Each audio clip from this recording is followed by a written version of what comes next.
Hello, I'm Vasilis Konomopoulos. We're in Grande Bretagne, Athens, Greece. I'm a butler here.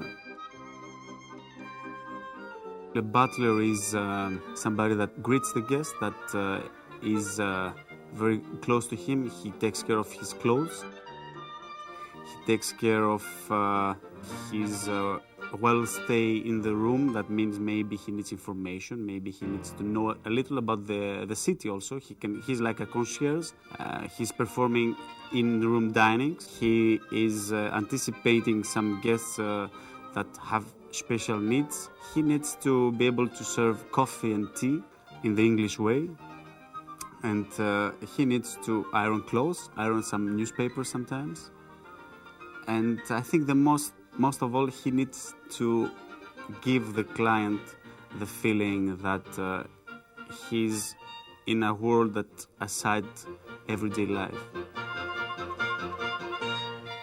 The first thing my teacher of being a butler taught me is how to handle serious situations, tough situations when, for example, you go in a room unexpectedly and you are in front of a guest, female guest, a lady who's taking her bath, and she didn't know that you're coming in. So he asked me, what do a butler says to this kind of situation? He sees a naked woman in the bath.